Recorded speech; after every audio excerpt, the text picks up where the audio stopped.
كلمتان حبيبتان إلى الرحمن خفيفتان. Bismillahirrahmanirrahim. 139. hadis. An Adi ibn Hatim radıyallahu anhu قال سمعت النبي صلى الله عليه وسلم يقول.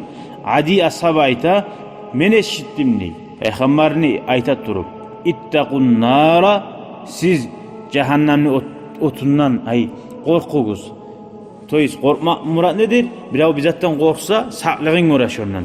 Şundan saklanıgiz. Velav bi şiqqi tamratin.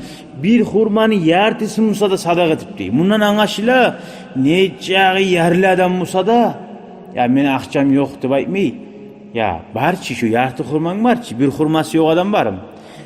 Allah için bir zat sana etti. Nafsini uriyet. Allah için, Allah'ım sen saletime şunu deyip etsen, Allah bar ki şunu sebep etir, seni cehennemden kurtarmaga. Adam ya men bolmayman, ya mağa qaragan yeri yoktur da koymay, adamni şu nafsini tarbiyala yaxşı yakka. Dağı da hadisinde ayta sallallahu aleyhi ve sellem ma minkum min ahadin illa sayukallimuhu rabbuhu di. Hiç adam bolmaz di sizden birigizden Allahu Teala ozu bulan söylemey turup di. Hali biz peygamberlerine söylegan. Bir avlanı söylemey inşallah. No bir gün gelecek. Laysa baynahu ve baynahu tercümanni. Seni de koklarını, yerlerini yaratkan Allah'ın aldığında hiç tercüman, perevotçuk, araççı olmayacak. Sen piramoy Allah bile söyleyeceğin bir gün gelecek barkakta. Hayanduru aymana minhu fela yara illa ma qaddama. On yakka bağıp karar değil. Hiç o adam Allah'ın aldığına toktagan zamanına ozu etken zatın tuğlesi görmez diye. Yaxşı amallarını. Yaman olsun. Ve yanduru aş'ama minhu, sol yakka karar fela yara illa ma qaddama. Sol yağına da karasa da ozu etken zatlar bari zat polka tizilip salingan. Bir zat unutulmagan. Bir zat kalmagan. Ve yanduru bayna yadayhi, o vakti aldığına karay وَلَا يَرَى إِلَّا النَّارَ تِلْقَاءَ وَجِهِهِ. Ozunu aldığında cehennemin tuğulese görmey. فَاتَّقُوا النَّارِ deyin. Peygamber Aleyhisselam o günün eskeri. Şöyle gün gelecek. Şu sahili cehennemden korkuyuz. وَلَوْ بِشِقِّ تَمْرَةٍ.